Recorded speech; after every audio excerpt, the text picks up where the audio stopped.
আমি রাসেল আছির সাথে। আর শুরু হয়ে গেল ভূত এফএম। আপনাদের সবাইকে স্বাগত জানাচ্ছি ভূত এফএম। আজকে এই ঘটনাটা একটু মন দিয়ে শুনবেন, এই ঘটনাটা খুব খুব এনজয় করবেন, আমি রেকমেন্ড করবো শোনার জন্য। সো আমি নাটোর থেকে বলছি। ঘটনাটা আমার ছোট বোন এবং আমার পরিবারের সাথে হয়েছিল। আমার বোন ক্লাস 9-এ পড়ত। ঘটনাটা 2017 সালে ঘটে এবং এর জন্য 1 বছর সাফার করেছি আমি, হয়তো আজও করছি। জানি না এসব কেন হয় মানুষের সাথে।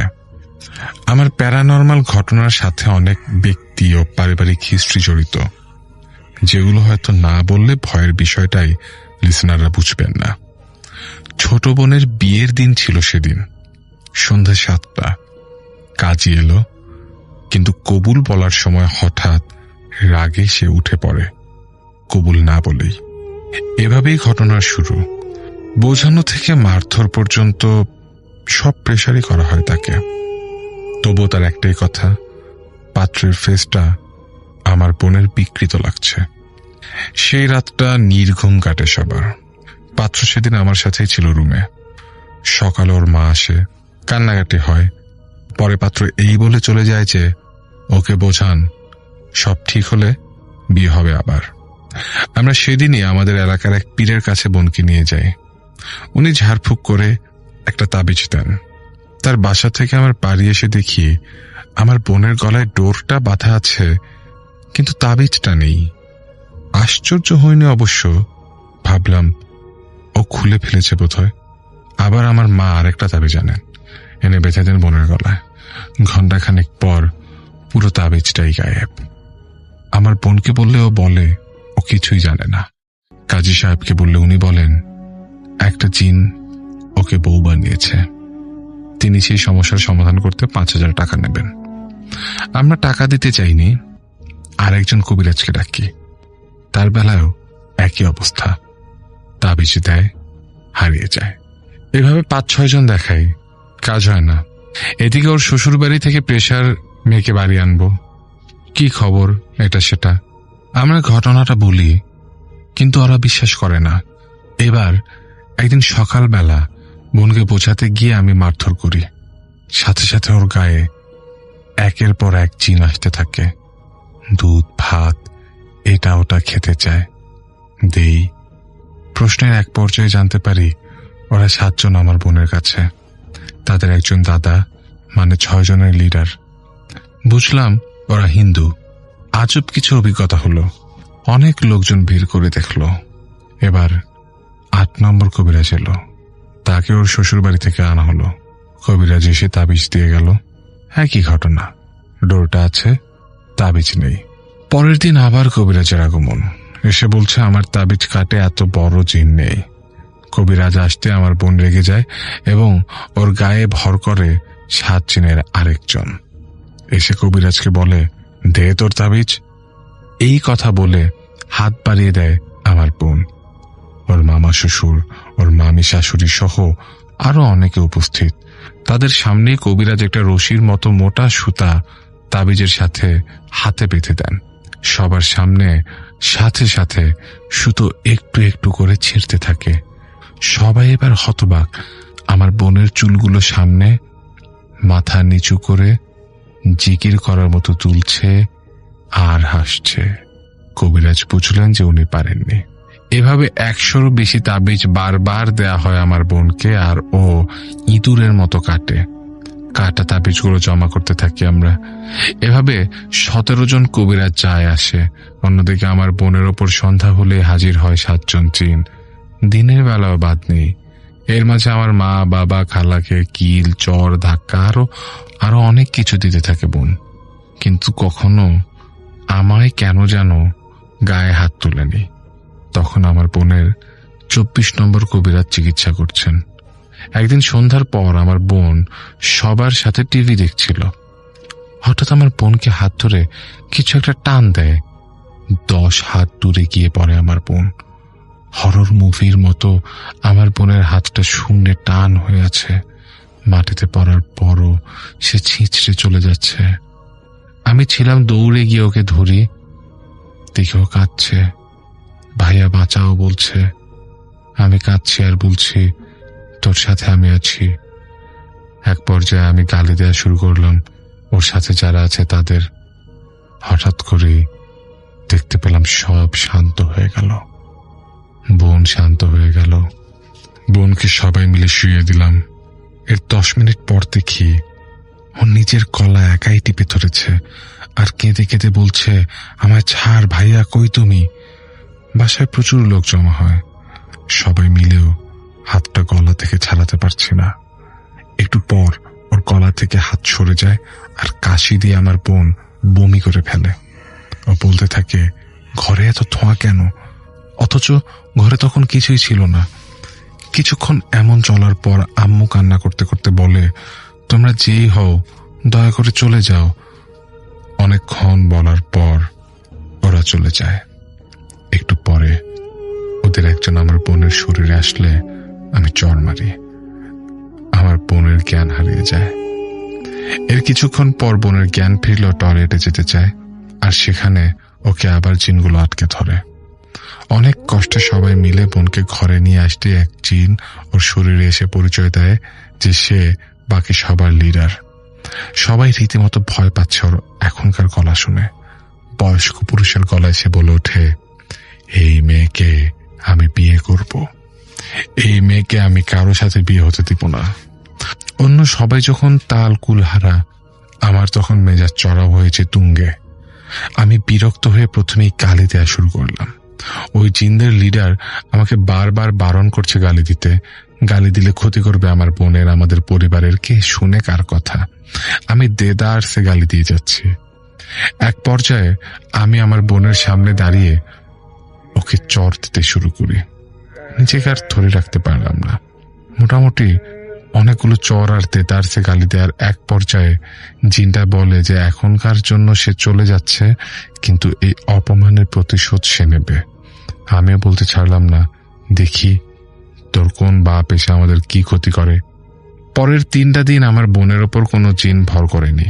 আমি ভাবলাম এটাই বুঝি শেষ। হয়তো ভালোই হতো যদি জিনগুলো আর না ফিরত। কিন্তু কপালের ফের, ঠিক 3 দিন বাদে আবার একই দশা। এখন আর অন্য কেউ আসে না। 2 দিন ধরে কন্টিনিউয়াস লিডারের ওপর চড়াও হয়ে বসে আছে। বোন তো প্রতিবার যদি ওর ওপর জিন চড়াও হলে ওকে মারধর করি, তাহলে তো মরেই যাবে আমার বোনটা। ওর খাওয়া দাওয়া বন্ধ হয়ে যায়। বুঝলাম ওকে এবার হয়তো ছাড়বে না, মেরে ফেলবে হয়তো। এতদিনে ভুলে গেল, হঠাৎ মনে হলো এক কাজী বলেছিল জিনের সাথে হয়তো বিয়ে হয়েছে ওর, কিন্তু অন্য কাউকে বিয়ে করতেও দিচ্ছেন, ছাড়ছেও না। এতদিন ভুলে গেলেও হঠাৎ মনে হলো এক কাজী বলেছিল জিনের সাথে হয়তো বিয়ে হয়েছে ওর, তাই অন্য কাউকে বিয়ে করতেও দিচ্ছে না, ছাড়ছেও না। কাজী বলেছিল 5,000 টাকা দিলে সেই সমস্যার ব্যবস্থা করবে একটা। নিরুপায় হয়ে তার শরণাপন্ন হলাম। সে এখন আর 5,000 মানবে না, 8,000 টাকা চায়। তার 8,000 টাকাই দেব, কিন্তু আমার বোনকে জিন মুক্ত করতে হবে। 3য় দিন চলছে, আমার বোনের মুখে খাওয়ার হচ্ছে না। কাজী সকাল সকাল এসে বলল হিন্দু জিন ভর করছে, এই মেয়েরা বট গাছের সাথে বিয়া দিতে হইব হিন্দুদের নিয়ম মাইনে, তাইলে জিন আর তাদের সর্দার ছেড়ে দেবে। শুনে খুব আজব আর বিরক্তিকর লাগলো। এত কিছু চেষ্টা করে দেখলাম, এটাও একবার চেষ্টা করেই দেখি। এখন এমন অবস্থা, আমার বোনকে বাঁচানো নিয়ে কথা। পুরোহিত ডাকলাম, বট গাছ খুঁজলাম, তাও এলাকা থেকে বেশ অনেক দূরে, প্রত্যন্ত এক জায়গায়। বোনকে নিয়ে আমি, বাবা, মা আর তাদের শ্বশুর বাড়ি থেকে শাশুড়ি আর জামাই মিলে আমরা পুরোহিতকে নিয়ে বট গাছের নিচে গিয়ে হাজির। পুরোহিত আমার বোনের কাঁধের ওড়না দিয়ে মন্ত্র পড়তে শুরু করলেন। মন্ত্র চালু করতেই কেমন যেন একটা চাপ ধরা হিম ভাব হয়ে গেল পুরো আবহাওয়া। জোরে বড় বাতাস বইতে শুরু হলো। মনে হলো সবকিছু এখনই উড়িয়ে নিয়ে যাবে। আগুন প্রায় নিভে নিভে অবস্থা। বটগাছটা ছিল থুতু প্রান্তরের মাঝে, তাও মনে হচ্ছিল চারিদিকে গাছপালা ওলট পালট বাড়ি খাবার শব্দ। তার মধ্যে কেমন যেন একটা হাহাকার। প্রথমে গাছের পাশে বসে, তারপর গাছের সামনে আগুন জ্বালানো হলো। প্রথমে গাছের পাশে বসে, তারপর গাছের সামনে আগুন জ্বালানো হলো। সে আগুনে ঘি দিচ্ছে আর মন্ত্রপড়া চলছে। কেমন যেন একটা আওয়াজ শুনলাম আমরা সবাই। চারিদিক যেন হঠাৎ দিনের বেলা রাতের মতো অন্ধকার হয়ে গেল, ঝড় চলছে। আমরা একটু ভয় পেলাম, কিন্তু পুরোহিত বলছিলেন আমরা যেন নিজ জায়গা থেকে এক পা না নড়ি। তারপর পুরোহিত বললেন এবার নাকি আমার বোনকে গাছের চারপাশে 7 বার ঘোরাতে হবে। আমি বললাম আমি ওকে কোলে তুলে ঘোরালে হবে? পুরোহিত বলল না, ওকে নিজেই ঘুরতে হবে। আমি ঘুরলে নাকি আমার সাথে বিয়ে হবে। এদিকে আমার বোন 3 দিন ধরে খেতে পারছে না, ওর শরীর চলছে না, তাও ওর উপরে এই জুলুম আমরা না চাইতেও করলাম। তাও যদি শান্তি মেলে। অনেক কষ্ট হলেও 7 পা গাছ আর আগুনের চারিপাশ ঘোরার পর পুরোহিত ওর দিকে লাল সিঁদুর এগিয়ে দিয়ে বলল সিঁদুর পরো, তাহলেই বিয়ে পূর্ণ হবে। পরে বাসায় গিয়ে গোসল দিবি, সব ঠিক হয়ে যাবে। সিঁদুর পরার পর আমার বোন আর দাঁড়িয়ে থাকতে পারল না, মাথা ঘুরে পড়ে গেল। চারিপাশের অশান্তি তাও যেন শান্ত হয়ে গেল। আমরা ওকে বাসায় নিয়ে আসি, গোসল করিয়ে ফ্রেশ করে মুখে খাবার তুলে দিই। বাসায় যাবার পর থেকে 3টা দিন অনেক খারাপ গেছে আমাদের। কেমন যেন ঘরে মনে হতো ঝড় বয়ে যাচ্ছে। আমাদের বাসায় কিছু ঠিক রাখা যেত না, যেন কেউ রাগ করে সব ছুঁড়ে ফেলে দিচ্ছে এদিক ওদিক। ঠিক 3য় দিন সব শান্ত হয়ে গেল। মোটামুটি 2টা সপ্তাহ যেতে না যেতে আমার বোন বেশ সুস্থ হয়ে ওঠে। আমরা ওর সুস্থ হওয়া দেখে মহা খুশি হয়েই ওর শ্বশুর বাড়ি থেকে মানুষ দাওয়াত দিয়েছি বিয়ের কথা আবার শুরু করার জন্য। ঠিক যেদিন ওর শ্বশুর বাড়ি থেকে মানুষ আসবে সেদিন সকালে হঠাৎ আমার বোনের চিৎকারে আমার ঘুম ভাঙে। দৌড়ে ওর রুমে গিয়ে দেখি ওর খাট মোটামুটি হাওয়ায় কে যেন মনে হচ্ছে ঝাঁকাচ্ছে। আমরা অবাক, জিন তাড়ালাম, জিনের সর্দার তাড়ালাম, আবার কিভাবে শুরু হলো এই তাণ্ডব।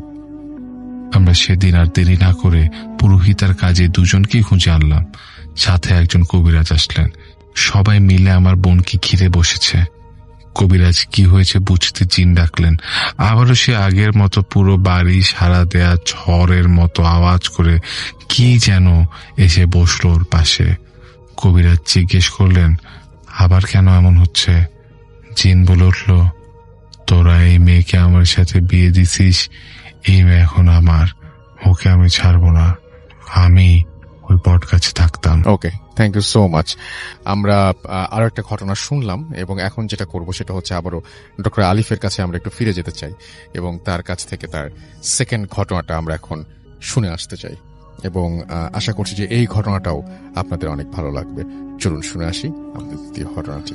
থ্যাংক ইউ রাসেল ভাই। এখন যে ঘটনাটা শেয়ার করব সেটা হচ্ছে আমার এক ফ্রেন্ডের ঘটনা। আসলে 2008 সালের পর থেকে ও আসলে পড়াশোনা তেমন কন্টিনিউ করতে পারেনি ওর বাবা মারা যাওয়ার পর। তো ফ্যামিলির সব ভার ওর উপরে চলে আসে। তো ওর বাবার একটা ব্যবসা ছিল, সেটা মানে কলকাতা থেকে জিনিসপত্র নিয়ে এসে বাংলাদেশে নিয়ে আসতো আর কি। তো যশোর বর্ডারের সাথে কানেকশন, যশোর বর্ডার থেকে ওদের জিনিসপত্র আসতো আর কি। তো ওকে যশোর যেতে হতো প্রায় সময়। তো ওর যে খালা, ওর যে মা ছিল, সেই মার দুঃসম্পর্কের আত্মীয়র বাসায় এসে যশোরে প্রায় সময় যে উঠতো আর কি। কোন এলাকায় উঠতো যশোরে সেটা শেয়ার করছি না, 2010-এর ঘটনা। আচ্ছা। তো সেই বাসাটাতে প্রতি মাসে তাকে যেতে হতো, কারণ জিনিসপত্র সব আসতো হচ্ছে আপনার ওই যশোরে, এবং তার ওখানে একটা গোডাউন ভাড়া করা ছিল, সেখানে সেসব জিনিসপত্র রাখতো এবং একটা পর্যায়ে স্টেপ বাই স্টেপ ঢাকায় জিনিসপত্রগুলো নিয়ে আসতো হতো। তো ও যেত, এখানে 2-3 দিন থাকতো এবং থাকতেই হতো, মাস্ট থাকতে হতো। তো সেখানে থেকে ওই জিনিসপত্রগুলো কমপ্লিট করে ঢাকায় চলে আসতো। তো ওর রুটিন এরকম ছিল যে ঢাকা থেকে যশোর যাবে, যশোরে থেকে কন্ট্যাক্ট করে সবকিছু গোডাউনে নামিয়ে step by step procedure follow করে আবার 3 দিন পর ঢাকা ব্যাক করে চলে আসা। আচ্ছা। তো ওই বাসাটাই থাকতে হতো তাকে, কারণ হোটেলে থেকে থেকে প্রতি মাসে 3 দিন দরকার কি ওর, ও যেহেতু পরিচিত বাসা আছে। তো ওই বাসায় গেলে দেখা যায় যে দূরসম্পর্কের আত্মীয় ছিল তার আবার উনি আবার মানে ওনার ওয়াইফ ওই বাসাটা চালাতো। 2010-এ ওই মুহূর্তে উনি বেঁচে ছিলেন না। তো ওনার ওয়াইফের বয়স ছিল প্রায় 72, ওনার 2 ছেলে ছিল, একসাথে থাকতো আর কি। তো 3তলা বাসা, 3তলার 2টা ফ্ল্যাট, সেই 2টো ফ্ল্যাটের মধ্যে একটা ফ্ল্যাটে উনি গেলে থাকতো। একটা ফ্ল্যাট বলতে 2টা রুম আর কি। আচ্ছা। সাথে একটা ওয়াশরুম আছে, একটা রান্নাঘর আছে, আর পাশে একটা রুম ছিল, সেইটা আবার গোডাউন হিসেবে আরেকজনকে ভাড়া দেওয়া ছিল। আচ্ছা। তো ওই গোডাউনটা তার একদম তো পাশের রুমে আর কি, আর 4 তলার ছাদ ছিল। তো উনি গেলে 3 তলায় উঠতেন। তো সেদিন রাসেল ভাই অনেক বৃষ্টি হচ্ছে রাস্তায় যাওয়ার পথে, এবং টিকিট না পাওয়ার কারণে নন এসি বাসে যেতে হয়েছিল। তো নন এসি বাসের টাইম ছিল দুপুরবেলা। তো ও পৌঁছে হচ্ছে সন্ধ্যার দিকে, 12টার বাস ছিল, ও পৌঁছেছে ঠিক বিকাল 5:30 6টার দিকে। 6টার দিকে পৌঁছে যায়, এবং বাসে থাকা অবস্থায় বৃষ্টি নামে এবং ভালো ঝড় হতে থাকে, মানে গরমকালের তো এরকম সময়ের। তো ভালো ঝড় হয়, ঝড়ের এক পর্যায়ে যখন সে বাস থেকে নামে তখনও বৃষ্টি হচ্ছে, তো একটা শেডে যে আশ্রয় নেয়। তো ওই মুহূর্তে আকাশে মেঘ চমকাচ্ছিল এবং অন্ধকারই ছিল, প্রায় মেঘাচ্ছন্নই ছিল। আচ্ছা। তো সে রিক্সা করে, রাসেল ভাই আপনি ঘটনাটা শোনেন নাই আমার কাছ থেকে, এটা যেহেতু শোনেন নাই আপনাকে বলি একটু শুনতে। তো কি করে রিক্সা নিয়ে চলে যায় এলাকাতে, ওই এলাকাতে বাসায় যে ওঠে, তো ইলেকট্রিসিটি ছিল না, ঝড় হয়েছে স্বাভাবিকভাবে, আর মফস্বল এলাকায় ইলেকট্রিসিটি না থাকাটাই স্বাভাবিক। তো ও বাসায় যায়, বাসায় পৌঁছানোর পর অন্ধকার, তখন মাগরিবের আজান হয়ে গেছে। বাসায় পৌঁছানোর পরে নিচে জাস্ট রিক্সা ভাড়াটা দিয়ে ঢুকবে, এমন সময় দেখে ওই বাসায় গেলে নর্মালি ওকে সার্ভ করতে একটা ছোট্ট কাজের মেয়ে। সে মেয়েটার বয়স 12 কি 13 বছর হবে। তো দোতলায় উনি যে ওই ওনার মার খালা হয় হিসাবে সম্পর্কে, তো উনিও আসলে ভুলে ভালে খালাম্মাই ডাকতো। আচ্ছা। ও মানে আমার ফ্রেন্ডটা ওই খালাম্মাই ডাকতো। আচ্ছা। ও এই রিলেশনটা ওরকম ভাবে মেইনটেইন করে বলতো না। তো খালাম্মা বলতো, তো বলছে যে আমি দোতলায় দেখা করে যাই সব সময়, তো নক করব। তো নিচেই ওই মেয়েটা দাঁড়ায় আছে, এবং এই জগতে আসলে ওই মুহূর্তে 2010 সালে, আজ থেকে 9 বছর আগে, কুপি নিয়ে দাঁড়ায় আছে রাসেল ভাই। খুব অদ্ভুত, কুপি নিয়ে দাঁড়ায় এই সময় যেটা দেখা যায় না উনি ও মানে এটা ওই চিন্তা, ওই মুহূর্তে চিন্তা করতে করতে এক পর্যায়ে মেয়েটাকে বলে, এই কিরে কুপি কেন, চার্জ লাইট নাই? তো ওই মেয়েটা কোনো উত্তর দেয় না। আচ্ছা। তো মেয়েটা বলে যে আসেন, এতটুকুই বলে, এবং সিঁড়ি দিয়ে মেয়েটা উঠতে থাকে। তো মেয়েটার শরীরটা একদম অসার অবস্থা, মেয়েটা কি হাঁটতে পারে না নাকি? লাস্ট 2 বছর ধরে মেয়েটাকে দেখতেছে এই বাসায়। তখন মেয়েটা আরো ছোট ছিল, এখন 12 বছর বয়স। তো মানে মেয়েটা হাঁটতে পারছে না, উপরে উঠছে সিঁড়ি দিয়ে, মনে হয় উঠতে পারছে না। বলে কি রে, তোর শরীর খারাপ নাকি? তো কোনো উত্তর দেয় না। আচ্ছা। বলে যে খালাম্মা কোথায়, ওইটারও কোনো উত্তর নাই। বলে যে কারেন্ট কখন গেছে, এইটারও কোনো উত্তর নাই। চুপ করে। তো আরো কয়েকবার জিজ্ঞেস করলো, তোর শরীর খারাপ? একটা পর্যায়ে না পারতে এরকম একটা উত্তর আসে, না শরীর খারাপ না। না। আচ্ছা। তো সিঁড়ি দিয়ে উঠে ওই মেয়েটা ওই কুপির আলোতে, ও বলে যে কুপির আলো মোবাইল আলোর থেকে বেশি, তো মোবাইলও আলো মানে ছেড়ে রাখছে, আর কুপি নিয়ে মেয়েটা ওকে 3 তলায় উঠায় দেয়, ফ্ল্যাটে উঠাই দিয়ে ও মানে ওয়াশরুমে চলে যায়, কারণ অনেকক্ষণ ধরে বাসে ছিল, ওয়াশরুমে যাওয়া হয় নাই। তো ঢুকেই ও ওয়াশরুমে চলে যায়। ওয়াশরুম থেকে প্রায় 5-7 মিনিট পর বের হওয়ার পরে ফ্রেশ হয়ে বিছানায় শুতেই খাওয়ার টেবিলে চোখ পড়ে। খাওয়ার টেবিলে আপনার রকমারি খাওয়া সাজানো, এরকম কখনো হয় নাই যে আসার পরপরই মানে খাওয়া হয় নাই, আর খাওয়া মানে নর্মালি খাওয়া দাওয়া হয় আর কি। তো বাসায় ইলেকট্রিসিটি নেই, এত আয়োজন, টেবিল ভর্তি খাওয়া দাওয়া। তো যেহেতু ক্ষুধার্ত ছিল, মেয়েটা খাওয়াটাও রেখে গেছে মনে করে সবগুলা খাওয়া খায়, মোটামুটি খাওয়া খায়, সব খেতে পারে না, মানে বিরিয়ানি এই সেই। আর বাসায় এত এলাহি কাণ্ড, কিন্তু একটা মানুষের মুভমেন্ট দেখলাম না ওই সময়। তখন সন্ধ্যা 7টা 7:30 বাজে, ইলেকট্রিসিটি তখন নাই। তো ভাবছিল যে নিচে দোতলায় যে নক করবে, তো বলে যে না একটু রেস্ট নিয়ে কিছুক্ষণ পর, কারণ ওকে যেতে হবে ওর গোডাউনে। তো ও কি করলো, যে 8টার দিকে বের হবে, একবার একটু রেস্ট নিয়ে যাই, খাওয়া দাওয়া করে একটু রেস্ট নেয়, কারণ দুপুরের খাওয়া হয় নাই। আর জ্যামে ছিল অনেকক্ষণ, বেশ শরীর খারাপ, মানে এক্সস্টেড ছিল, প্রায় ঘন্টাখানেক ঘুমাতে 9টা বেজেছে রাত। ও প্ল্যান ছিল 8টায় বের হবে, কিন্তু তখন বাজে রাত 9টা। তো উপরে মানে উঠে দেখে যে ওই খাওয়া দাওয়া ওই জায়গায় ভাবে পড়ে আছে। ও নিচে যায়, দোতলা নক করে, তো দোতলার থেকে কোনো সারা শব্দ নাই। আচ্ছা। তো নিচে নামতেই ওই ভাড়াটিয়া, ওই এতদিন ধরে আসতেছে, লাস্ট 2 বছর ধরে ওইখানে, মানে লোকজন দেখলেই বুঝে যায় না এটা এই বাসার মানুষ। তো ও দেখে যায় ভাড়াটিয়ারা নিচতলায় ঢুকতেছে, ও বের হয়ে যায়, আশেপাশের কাজকর্ম শেষ করে আবার রাত্রেবেলা ঠিক 10টায় ব্যাক করে। আচ্ছা। ওর প্রোডাক্ট চলে আসে ইন্ডিয়া থেকে, তো ওইগুলি দেখে চেক করে বাসায় আসে, 10টার দিকে ঢুকবে। আবারও দোতলা হয়ে যখন উপরে উঠতে যায়, তখন সে দোতলা আবার নক করে, কিন্তু দোতলাতে কোনো সারা শব্দ নাই, কোনো নকের কোনো রিপ্লাই নেই। প্রায় 2 মিনিট, 1 মিনিটের মধ্যে নক করলে মোটামুটি মানুষজন দরজা খুলে ফেলে, কিন্তু 2 মিনিট 3 মিনিট হয়ে যাচ্ছে, কোনো দরজা নক করে। তো একটা পর্যায়ে ফেড আপে উপরে উঠে যায়, মনে হয় কেউ নাই, হয়তো বা ভিতরে আসছে, হয়তো শুনতে পাচ্ছে না। তো 3 তলায় যায়, 3 তলায় রুমে ঢুকতে দেখে খাওয়া আবারও গোছানো, খাওয়া দাওয়া একদম টেবিল ভর্তি খাওয়া দাওয়া। তো চিন্তা করতে থাকে এত ফাংশন, এত বড় ফাংশন, এত আরামের খাওয়া, এত মজার মজার খাওয়া, তাহলে বাসায় তো চিৎকার চেঁচামেচি থাকার কথা। ওই মধ্যে ইলেকট্রিসিটি চলে এসছে, চিৎকার চেঁচামেচি থাকার কথা, কিন্তু কোনো চিৎকার মানে কোনো মানুষজনই নাই, কিন্তু এত খাওয়া দাওয়া। ও খেয়ে ফেলে রাসেল ভাই। খাওয়া দাওয়া করার পরে ওর একটা পর্যায়ে তন্দ্রা চলে আসে, খেয়ে দিয়ে শুয়ে পড়ে। তো মোবাইল ফোন তখন দুই যাবার যুগ, মোবাইল ফোন টিপা মানে এখন যেরকম স্মার্টফোন, ওই সময় স্মার্টফোন ছিল না, যাওয়া ছিল মোবাইল ফোন। নকিয়া ছিল ওর একটা মোবাইল ফোন, নকিয়া। তো ইউজ করতে করতে রাত্রে 12টা বাজে, তন্দ্রা আসার পর ঘুমায় যায়। হঠাৎ করে, এটা কিন্তু রাসেল ভাই দীর্ঘদিন যাবৎ প্ল্যান্ড কোনো ঘটনা না, এটা ওই দিন পৌঁছানোর পরের ঘটনা। হঠাৎ করে রাতে ঘুম ভাঙে, কে জানি ওর কাঁধ ধরে ওই ফ্ল্যাটে খালি ও একা, কাঁধ ধরে টান দেয়। টান মানে কি, কাঁধ ধরে ডাকার জন্য যেরকম ঝাঁকানি দেয়, ওর কাঁধ ধরে ধাক্কাচ্ছে। ও উঠে দেখে কেউ নাই, কিন্তু উঠার সাথে সাথে দেখে যে দরজা নক করছে কে জানো। বলি এত রাত্রে, ঘড়ির মোবাইল ফোন দেখে, ঘড়ির কাটায় তখন রাত বাজে 1:30। ওয়াশরুমে একটু মুখটা ধুয়ে দরজাটা খুলতে যাবে না, দরজাটা আগে খুলুক, দেখে কে আসছে। দরজাটা খুলে দেখে সেই মেয়েটা কুপি নিয়ে দাঁড়ানো, যাকে দেখেছিল সন্ধ্যার সময়। কুপি নিয়ে সন্ধ্যার সময় যাকে দেখেছিল, বিকালে না সন্ধ্যায়, এবং কুপি নিয়ে দাঁড়ানো। তো এরকম ভাবে বলছে যে খালাম্মা আপনার সাথে দেখা করতে চায়, আপনি আসেন। বলে যে রাত তো এখন অনেক হয়েছে, তোমার খালাম্মারে বললেন সকালে দেখা করবো।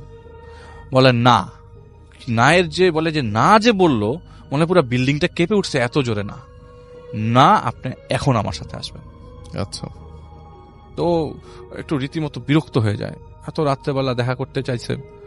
তো ও কি করে দরজা লাগে, নিচে নামবে প্ল্যানিং করতেছে, দেখে মেয়েটা উঠে ছাদের দিকে।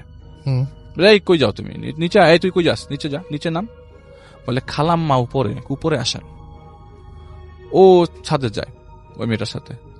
ছাদে যাওয়ার পরে ছাদের মাঝখান পর্যন্ত চলে যায়, তখন বলে যে ওই যে খালাম্মা দাঁড়ায় আছে, খালাম্মার সাথে দেখা করো। ও যাবে এমন সময় পিছনে তাকায় দেখে মেয়েটাও নিচে চলে গেছে, মেয়েটা নাই ওই জায়গাটাই, আর নাই। ওই সামনে যায়, সামনে যাওয়ার পরে আসলেই সেই মহিলা, সেই ভদ্র মহিলা ওই জায়গায় দাঁড়ানো। জিজ্ঞেস করলো, কি রে বাবা, কেমন আছো তুমি, তোমার বাবা কেমন আছে? ফার্স্টেই গলদ, তোমার বাবা মারা গেছে আরো 2 বছর, 3-4 বছর আগে। বাবা কেমন আছে, তোমার বাসার সবাই ভালো, তোমার মা ভালো? তো ও একটা পর্যায়ে স্টান্ড হয়ে যায়, কাহিনী কি, তোমার বাবা কেমন আছে? তোমার তো খালু বাসায় নাই, এই জন্য তোমাকে উপরে আসতে বললাম, আমি অনেকক্ষণ ধরে তার অপেক্ষা করতেছি। খালু বাসায় নাই মানে কি, মানে এটা কিরকম না, ওনার হাজবেন্ড তো মারা গেছে। তো ও খুব ভরকে যায়। তো ও একটা পর্যায়ে মাথার ঘাম টাম ছুটতে থাকে। তো বলে যে আমি কনভারসেশনটা শেষ করার জন্য তাড়াতাড়ি উতলা হয়ে যাই, আমি নিচে নেমে যাব। তা আমি বলতে থাকি বারবার, খালাম্মা আমি এখন শুয়ে পড়ি, আমার সকালবেলা কাজ আছে, আমার মালগুলা তুলতে হবে ট্রাকে, ঢাকায় পাঠাবো, আমি চলে যাই নিচে। ওই মহিলা ওকে আসতে দিচ্ছে না, এবং ওর কথার কোনো রিপ্লাই দিচ্ছে না। উনি যাবতীয় কথা বলছে, ওনার গ্রামের বাড়ির কথা, ওনার গ্রামের বাড়ির সাতক্ষীরা, সেখানকার কথা, সেখানকার ঘটনা বলতেছে। কাহিনী কি, উনি থামতেছে না কেন? উনি কি আমার কথা শুনতেছে না, নাকি আমি ওনার কথা ভুল শুনতেছি? একটা পর্যায়ে বলে, তোমার আব্বাকে বইলো আমার কাছে দেখা করতে, আমি অনেক দিন যাবত তার জন্য অপেক্ষা করতেছি, আমি ওনার কাছ থেকে কিছু টাকা পয়সা পাই, এই জিনিসটা একটু আমার বাবাকে জানানো দরকার। বাবা মারা, ও বুঝে গেছে যে এখন যেটা হচ্ছে সবকিছু হচ্ছে ওর লাইফ, মানে এগুলি সব ফেক, এগুলি কিচ্ছু না, আমাকে এখন দৌড়াতে হবে। ও দৌড়ায় বাসার নিচে চলে যায়, নিচ থেকে রিক্সা নেয়। রাত্রে 1:30টার সময় একটা রিক্সা পায়, রিক্সা নিয়ে কোনো মতে ভয়, এখন রাত 1:30 মানে তখন ভয়, ডাকাতের ভয়, তখন আর এসবের ভয় না, প্যারানর্মাল ভয় না।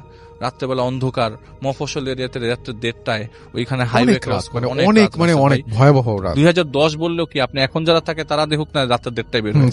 সেটাই। তো উনি কোনো মতে ওনার গোডাউন পর্যন্ত যায়, দরজা অনেকক্ষণ ধাক্কানোর পরে ওনার গোডাউনের লোকজন খুলে, উনি গোডাউনে দিন রাত কাটায়। পরের দিন সকালবেলা বাসায় যায়, কারণ ব্যাগ বাসায়, ওই ব্যাগের ভিতরে মানি ব্যাগ টানি ব্যাগ সব। তো ওকে তো কয়েকদিন চলতে, মানে মানি ঢাকায় ব্যাগ করতে গেলে তো মানি ব্যাগ লাগবে। তো ওর জিনিসপত্রগুলো আনতে যায়, এমন সময় দরজা অনেকক্ষণ নক করে, তখন সকাল 10-11টা বাজে। অনেকক্ষণ নক করার পরে পাশের ফ্ল্যাট থেকে এক লোক আসে।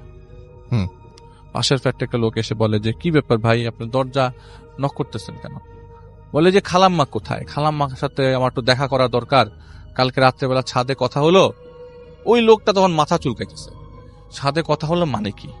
বলে খালামার সাথে একটু দেখা করা দরকার, উনি রাত্রেবেলা কথা বললো, কি বললো বুঝি নাই উল্টাপাল্টা, এখন একটু কথাবার্তা বলে যাই, দরজা নক করতেছে কেউ খুলতেছে না। বলে কি বলে না বলতে হবে, উনি তো 25 দিন আগে মারা গেছেন। ওনার ছেলেরা কয়দিন আগে ওনার কবর জিয়ারত করতে মাই গড। সাতক্ষীরায় গেছে। আর উনি ওনার সাথে কথা হচ্ছিল? হ্যাঁ, পাশের বাড়ি। আর যেই লোকটা দায়িত্বরত ছিল ওই লোকটা হচ্ছে ওই মহিলার ভাই। আচ্ছা। বলে ও তো মারা গেছে সাতক্ষীরাতে, ওনার ছেলেরা কয়দিন আগে আবার আপনি আসার আপনি কবে আসেন? বলে আমি গতকালকে আসলে, আপনার আসার 2-3 দিন আগে ওই সাতক্ষীরাতে গেছে কবর জিয়ারত করার জন্য। তো ওর মাথাটা তার আকাশটা ভেঙে পড়ে। বলে বলেন কি? আচ্ছা, এই কাহিনী হয়েছে তো উনি ওই দিন ব্যাগ ট্যাগ নিয়ে ওকে তার 2 দিন থাকতে হবে যশোরে। রাসেল ভাই ও কি করে একটা হোটেলে ওঠে, খুব আহামরি না, খুব নর্মাল হোটেল, আমি বলে ফেলে সবাই হোটেলটার নাম চিনে যাবে। থাক, তাহলে বলার দরকার নেই, আমরা শুনি। না বলি। হ্যাঁ, তো হোটেলে ওঠে, হোটেলে একটা নর্মাল রুম নেয় 3 তলায়। হ্যাঁ, 3 তলার রেটি সবকিছু, 3 তলা রুম পায়, 302 নম্বর রুম। রুমের ভিতরে ঢোকে, রেস্ট নেয়, কাজকর্ম করে রাত্রে 10টায় ঢোকে, এবং সারাদিনের ধকল আর ওই গতকালকের ধকলটা ওকে খুব বেশি পড়াতে থাকে। ও মাথা খারাপ হয়ে যায়, করবো কি, এটা কেমনে সম্ভব? আমি রাতের বেলা তার সাথে কথা বললাম, জলজ্যান্ত মানুষটা আমার সামনে দাঁড়ায় কথা বলতেছে, অথচ এই মহিলাটা মারা গেছে 20-25 দিন আগে। আর এটা আপনার সাথে নতুন কোনো ঘটনা ঘটলে, আগে কয়েকবার আমি শাহান ভাইয়ের ঘটনা একটু আগে শেয়ার করলাম, তার এই অভ্যস্ত, কিন্তু ও তো অভ্যস্ত না।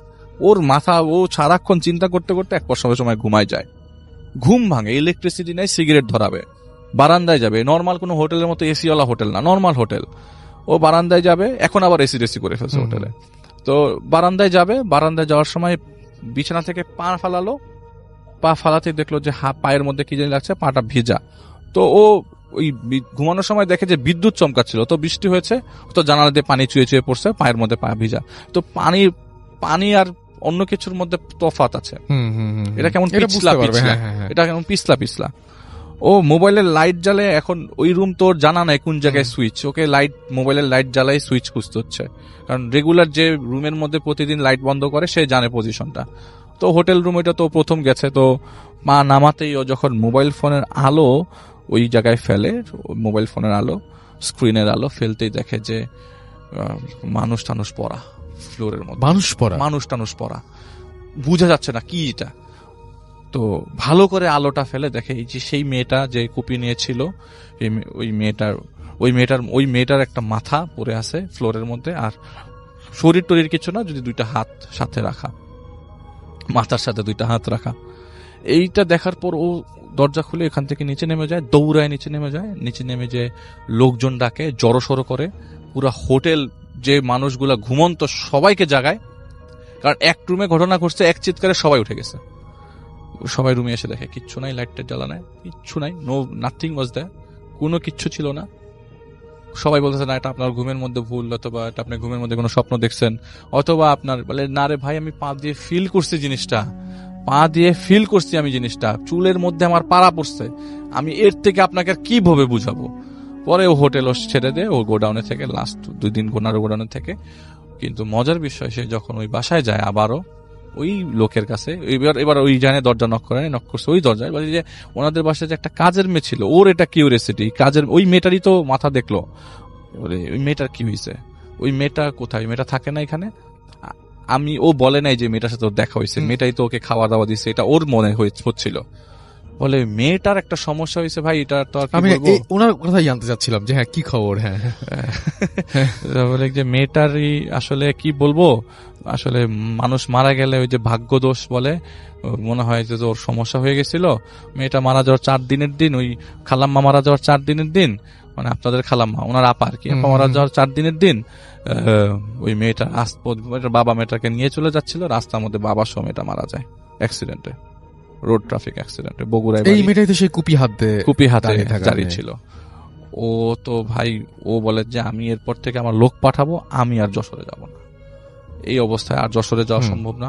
আর ওই কাটা জিনিসটা ওকে প্রচুর পড়াতে থাকে। ওই দিন বাসায় মানে গোডাউনে চলে আসে, ঢাকায় আসতে পারতে পুরো রাস্তায় সে দোয়া পড়তে যে মানুষ কখনো অতটা দোয়া টোয়ায় ছিল না, ও বলে দোয়া পড়তে বাসায় আসে। বাসায় আসার পরে ও কাউকে না জেনে মানে জিনিসটা ওর মধ্যে থাকতে থাকতে অনেক দিন পড়া, এবং যেটা সবচেয়ে ইম্পর্টেন্ট কথা, ও স্বপ্নে মেয়েটাকে প্রায়ই দেখতো।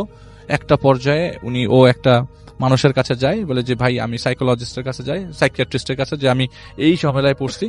বলে যে এইটা একদিক দিয়ে সাইকোলজিক্যাল ডিফেক্ট, যে আপনি ওইখানে যে খাওয়া দাওয়া খাইছেন, আপনি যদি বলেন যে ওর খাওয়া দাওয়া খাওয়ার কারণে আপনি বারবার ওকে দেখছেন, যদি কোনো হুজুরের কাছে যান তাহলে ও আপনাকে এই কথাই বলবে।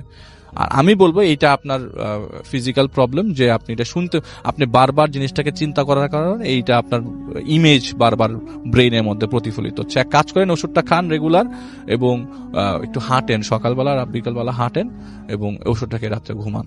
তো ওই লোক মানে ওই ডাক্তারটার ম্যাজিশিয়ানের মতো কাজ করছে ওর, যেটা আপনি বলেন যে ডাক্তার বাংলাদেশে কিছু ম্যাজিশিয়ান ডাক্তার তো আছে রাসেল ভাই, ওই ডাক্তারের কথাটা শোনে, এবং প্রায় 2-3 মাসে এরকম প্র্যাকটিসের কারণে ও ভুলে যেতে থাকে। আস্তে আস্তে ভুলে যাওয়ার পর আর তেমন প্রবলেম হয় নাই। ভুলতে 2012 সাল এখন পর্যন্ত প্রবলেম হয় না, কিন্তু লাস্ট কয়েকদিন ধরে রাসেল ভাই আমাকে গোতাচ্ছিল এই ঘটনাটা শেয়ার করার জন্য। এটাই ছিল ঘটনা। Thank you so much. চমৎকার একটি ঘটনা শুনলাম আমরা আলিফের কাছে, এবং দ্বিতীয় ঘটনাটা অনেক অনেক অনেক চমৎকার। রাসেল ভাই, আমি একটু পরিচয় দিই, কারণ অনেক লিসেনার্স নতুন নতুন এসছে। আমার নাম ডক্টর আলিফ, এবং আমি ভূত এফএম-এ লাস্ট 9 বছর ধরে আসছি। একদম। তো আজকে যে ঘটনাটা নিয়ে আসছি, যে একটু আগে বললাম যে মালদ্বীপে থাকেন, উনি হচ্ছে আহমেদ শাহান। আসলে পারিবারিক ঘটনা, পারিবারিক টানাপোড়েনের কারণে বাংলাদেশের বাইরে চলে যাওয়া। ওনার প্রফেশনটা হচ্ছে উনি একজন মসজিদের ইমাম ছিলেন, এবং ওনার ঘটনাটা আমি প্রায় বছর খানেক হলো এখানে শেয়ার করেছিলাম, মৌলভীবাজারের একটি ঘটনা। এই ঘটনাটার সিকুয়েলি আমি এখন আজকে বলবো আর কি। তো উনি যখন লাস্ট যে মসজিদে ছিলেন, সেই মসজিদ ছাড়ার পরে দ্বিতীয় মসজিদে আসার এরকম প্ল্যানিং ছিল না, কিন্তু যেহেতু সংসারের মানে ঘানি টানতে হয়, তো ওনার বড় ভাই তেমন চাকরি করতেন না, ওনার বাবা অসুস্থ ছিলেন। তো উনি কি করতো, ওই আরবি পড়াতো, যেহেতু কোরআনে হাফেজ, আশেপাশে এলাকার বাচ্চা কাচ্চা পড়াতো। তো যাই যত পেতো আর কি, ওই টাকা দিয়ে মোটামুটি সংসারে যতটুকু কন্ট্রিবিউট করা যায় আর কি। তো ওনার মানে একটা সার্চিং ছিল যে ফ্রেন্ডদেরকে, ওনার বন্ধু বান্ধব তো সবই আপনার এরকমই হুজুর টাইপের সবাই। তো বলেছে যে আমি আশেপাশে কোনো মসজিদে যদি এই রমজানের সময় তারাবির হুজুর লাগে, তারাবি পড়ানোর জন্য আমাকে একটু রিকমেন্ড করে দিস আর কি। তো ওনার এক বন্ধু এরকম ওনাকে বলে রাখে। তো উনি কয়েকদিন পর ওনাকে নক করে যে আমি এক জায়গায় মসজিদ পেয়েছি, তুই একটু আয়, কথা বলে যা। তো ওনার তো এরকম প্ল্যানিং যে উনি মসজিদে যে তারাবি পড়াবে। তো মসজিদের যে কমিটি আছে, মসজিদটা হচ্ছে ওনার এলাকার পাশের এলাকা, আমি নাম নিচ্ছি না সে এলাকার, উনি বারণ করেছেন, পাশের এলাকা, এবং মসজিদটা হাইওয়ের সাথে। আচ্ছা। তো হাইওয়ের সাথে থাকবার কারণে ওইখানে ওই এলাকায় আরেকটা বড় মসজিদ আছে, কিন্তু উনি মসজিদে না, এই মসজিদে সুযোগ পান আর কি। তো মসজিদে ঢোকার পরে ওই কমিটির লোকজন ওনার কাছ থেকে আজান শুনতে চান। উনি একটু হতভম্ব হয়ে যায়। আমি তো আসলে প্ল্যানিং করেছিলাম যে স্টুডেন্ট পড়াবো, আর এরকম আসলে ইয়া করবো আর কি, মসজিদে তারাবির নামাজ পড়াবো। তো আজান শুনতে চাচ্ছে। তো ওই ফ্রেন্ডটা আবার ওনাকে বলে নাই যে ওরা মুয়াজ্জিন খুঁজতেছিল মসজিদের জন্য। তো উনি কি করে, আচ্ছা ঠিক আছে, যেহেতু চাচ্ছে আজান, উনি আজান দেন, এবং আজানটা দেওয়ার পরে ওনার আজান শুনে সবাই খুব প্লিজড হয় আর কি। আচ্ছা। তো বলে যে ঠিক আছে, তুমি মুয়াজ্জিন হয়ে যাবে মসজিদে। তো উনি আবার সেই মুয়াজ্জিন। তো উনি বলে যে আসলে আলিফ ভাই, আমার লাইফে মসজিদের রিলেটেড এত ঘটনা ঘটে গেছে, আসলে আমি আবারও মসজিদে ঢুকলাম এই জায়গায়, পাশের মসজিদে। তো ওনার বাড়ির থেকে বেশি দূরে না, খানিকটা দূরে। তো এই মসজিদ উনি জয়েন করে, এবং এই মসজিদটার মানে বাউন্ডারিটা বলতে গেলে মসজিদের চারিপাশে দেয়াল দিয়ে ঢাকা, খালি যেই পোর্শনটা ঢোকার সেই পোর্শনে ওইটা ওপেন আর কি, ওখানে কোনো গেট টেট নাই। মসজিদটা ঢুকতে ডান দিকে একটা পুকুর পড়ে, এবং পুকুরে এরকম ঘাট করা যে সবাই অজু যেন করতে পারে। ঠিক পেছন সাইডটা একটা কবর, দুটা কবর আসলে, একটা স্বামী স্ত্রীর দুটা কবর আর কি। এটা ওনার ঘরের প্রায় সাথেই বলতে গেলে। আর একটু খানিকটা দূরে গেলে একটা ছোট জায়গা, এলাকার ভিত্তিক লোকজন সবাই টাকা পয়সা দিয়ে এই মসজিদের যে 30 বছর ধরে ইমাম ছিলেন তাকে একটা জায়গা করে দেয় তার ফ্যামিলি সহ থাকার জন্য। তো তার ফ্যামিলি সহ ওই হুজুর, ওই ইমাম ওই মসজিদের ওই জায়গাটায় থাকতেন আর কি। তো মজার বিষয়, ইমাম, আমি আপনাদের সবাইকে বলে রাখি, ইমাম আসলে বয়স এত বেশি হয়ে যাওয়ার কারণে, ওভার 75 হয়ে যাওয়ার কারণে উনি মসজিদে ফজরের ওয়াক্তে নামাজ পড়াতে আসতে পারতেন না। মোস্ট অফ দ্য টাইম দেখা যাইতে ওই শাহান ভাইকে ওনাকে নামাজ পড়াতে হতো বা আজান দিতে হতো, কোনো না কোনো সময় মাঝে মধ্যে আসতো আর কি। আর মসজিদটা এমন যে আপনার হার্ডলি ফজরের ওয়াক্তে মানুষ হয়। আর যেহেতু হাইওয়ের পাশে মসজিদটা, তো হাইওয়ে দিয়ে যারা যাচ্ছে তখন জোহর আসর ফজর জোহর আসর মাগরিব এশা পড়ার জন্য যারা থেমে নামাজ পড়ে তারা পড়ে, আর এলাকা ভিত্তিক যে কজন আসে আর কি। তো ফজরের ওয়াক্তে নামাজের লোক পা খুবই ভালো ওই জায়গাটায়। ইভেন হার্ডলি এই মসজিদের আপনার মসজিদ কমিটির লোকজনও হার্ডলি মসজিদে আসে, কোন ডিসিশন নেওয়ার জন্য হলে আসে, এবং বেতন টেতন দিতে হলে আসে আর কি। তো ঘটনায় যাই, উনি যখন এই মসজিদে জয়েন করে তো ওইখানে থাকার জন্য তার কাপড় চোপড় নিয়ে আসে এই জায়গায়। ওনার তো সব ওয়াক্তে সে মসজিদে দেখা মোস্ট অফ দ্য টাইম ওই মক্তবে এলাকা ভিত্তিক লোকজন তাদের বাচ্চা কাচ্চা তাকে দিয়ে যায় সকালে মানে পড়াশোনা করার জন্য মক্তবে। আর উনি অন্যান্য সময় আজান দিয়ে একটু রেস্ট নেয় মোস্ট অফ দ্য টাইম। আমার ঘুমাতে খুব পছন্দ। তো উনি কি করলো সেদিনের ঘটনা, সেদিন ওনার একটা রেগুলার অভ্যাসে ফজরের ওয়াক্ত যখন হয় তখনই তার মোবাইলে অ্যালার্ম বেজে ওঠে। তো ওয়াক্ত থেকে 15 মিনিট আগে সে উজু টজু করে আজান দেয়, মানে পাক পবিত্র হয়ে আজান দিয়ে দেয় আর কি। তো ওনার আজান দেওয়ার সময় হয়ে যায় আর কি। ওই দিন আজান দেওয়ার জন্য তিনি মানে প্রিপারেশন নেন। ওই মোবাইল অ্যালার্ম বাজে, সে অজু করবে, পাক হবে, বাথরুম টাথরুম শেষ করার পরে পাক পবিত্র হওয়ার জন্য অজু করতে যায় পুকুর ঘাটে যাওয়ার সময় তিনি তার পেছন সাইডে যে কবরস্থান আছে সেই কবরস্থানে দেখে একটা লোক দাঁড়িয়ে, মানে যাওয়ার পথে ওই জায়গাটায় আপনার কবর জিয়ারত করছে ফজরের ওয়াক্তে। আসলে ফজরের ওয়াক্তে কবর জিয়ারত করছে, এটাও কেমন একটা অদ্ভুত। হতে পারে এলাকা ভিত্তিক কোনো এলাকার কোনো মানুষ, তার কোনো রিলেটিভের কবর এটা সে জিয়ারত করতে এসছে। তো সে অজুটা করে পিছন দিকে ঘুরতেই দেখে মানুষটা নাই। আসলে খুব সিম্পলি হিসাব যে ওই জায়গাটায় ঢুকতে গেলে পুকুরটা ক্রস করে আসার লাগে। তো ওনার চোখে পড়বে যে পুকুরটা ক্রস করে একটা লোক যাচ্ছে, কিন্তু ওই কবর জিয়ারত করার পর এখানে আশেপাশে মানুষ নাই। তো উনি ভাবে যে মসজিদের ভেতরে অথবা আছে। মসজিদের ভেতরে ঢোকে এবং ঢোকার পরে দেখে না, কেউ নাই। একটু খানিকটা অবাক লাগে। তো বলে যে আরে ভাই, আসলে ত্যাক্ত বিরক্ত এইসব জিনিসগুলা, আমার সাথে এত ঘটে, এত প্যারানর্মাল জিনিস ঘটছে আমার লাইফে, এই আসছে ভ্যানিশ হয়ে গেছে, এগুলি আমার কেয়ার হয় না। মানে কে আসলো না আসলো, ভ্যানিশ হয়ে গেল, আমি খেয়াল করি নাই ওনার চেহারাটা। ওনার পরে পিছনটাই আমি দেখতে পাইছি। এরকম করে প্রথম দিন, দ্বিতীয় দিনে তিনি সেইম ভাবে ওই লোকটাকে ওই জায়গায় কবর জিয়ারত করতে দেখেন। তৃতীয় দিন ওইরকম টাইমে ফজরের ওয়াক্তে তার ঘুম ভাঙে, অ্যালার্মে ঘুম ভাঙে, দরজা খুলতেই দেখে লোকটা তার দরজার সামনে দাঁড়িয়ে সে সালাম দেয়, অনেক জোর একটা সালাম দেয়। তো উনি বলেন, হ্যাঁ ওয়ালাইকুম আসসালাম, বলেন আমি তো আপনাকে প্রায় সময় এখানে দেখি। বলে, জি হুজুর, আপনাকে একটু আজকে আসতে হবে, আমার কবরটা একটু জিয়ারত করাই দিতে হবে। আমি যে কবরে আসছি জিয়ারত করতে, সেটা আপনি একটু জিয়ারত করে দেন আজকে। বলে, আসলে এখন তো ফজরের ওয়াক্তের আজান হয়ে গেছে, আমি চাই না এখন জিয়ারত করতে। আপনি এক কাজ করি, আমরা নামাজ কালাম পরে তারপরে জিয়ারত করলাম। বলে, না আপনাকে এখনই জিয়ারত করতে হবে, আপনি দরকার হলে পরে আজান দেন, পরে আজান। বলে, না আমাকে আজান না দিলে এলাকার লোকজন বলবে যে ফজরের ওয়াক্তের আজান হয়নি এই জায়গায়, এটা একটা দাগ উঠে যাবে, কথা উঠে যাবে। আমি চাই না এরকম কিছু হোক, যেহেতু মসজিদের সব রেসপন্সিবিলিটি আমার, আমি মুয়াজ্জিন, আমাকে আজান দিতেই হবে এখানে, সামহাও এটা আপনাকে ব্যবস্থা করেন। বলে যে আচ্ছা ঠিক আছে। তো বলে যে উনি কি করলো, যে উনি অজুখানায় চলে গেল। যেতে যেতেই লোকটা ওই জায়গাতে আর নাই। অজুখানার থেকে পেছনে তাকায়, যে নর্মালি যে লোকটা ওখানে মানে কবর জিয়ারত করতে দেখে, ওই লোকটাকে আর পেল না। তো যাই হোক, উনি আজান দিলেন, আজান দিয়ে নামাজ কালাম পরে ঘরে ঢুকে শুয়ে পড়লেন। সকালবেলা এরকম রেগুলার রুটিন। এরপর থেকে রাসেল ভাই একদিন না, 2 দিন না, টানা 20 দিন এরকম ফজরের ওয়াক্ত হয়। সে ওয়াশরুমে যায়, পাক পবিত্র হওয়ার জন্য, ওযু করার জন্য আপনার পুকুর ঘাটে যায়, এবং ছবির মতো একই পজিশনে এই লোকটাকে ওই কবর জিয়ারতের অবস্থায় দেখতে পায়।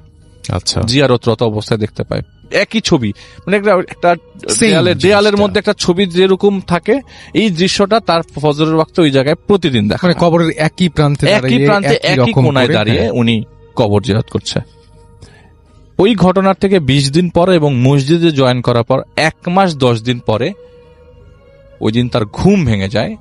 কিন্তু রেগুলার অভ্যাস যে অ্যালার্ম দেয়, অ্যালার্মের আগে ঘুম ভেঙে যায় এবং তার মনে হয় যে হয়তো এখন অ্যালার্ম দিবে, ফজরের ওয়াক্ত হয়ে গেছে। কারণ ফজরের ওয়াক্তের আভা, রাতের আভা অলমোস্ট সেম। এই দরজাটা খোলার পরে সেই লোকটাকে দেখতে পায়। তো বলে যে ভাই, আমি তো ওরকম ভাবে এই লোকটাকে এতদিন চেহারা সুরত দেখি নাই, পিছনটাই দেখছি, একদিনই আমার দরজার সামনে আসছিল। প্যারানর্মাল কিছু বলবো না, উনি একটা সুদর্শন লোক, এত সুন্দর দেখতে, সুরমা দেওয়া চোখে, সুন্দর সুরমা দেওয়া পাঞ্জাবি পায়জামা, সুন্দর গঠন। বলবো না যে খুব অদ্ভুত গঠন, তাও না, উনি খুবই সুন্দরভাবে আসছে। উনি আমাকে সালাম দিল, আমি সালাম গ্রহণ করলাম, এবং সালাম গ্রহণ করার পর ওনার একটা অদ্ভুত রিকোয়েস্ট আসলো।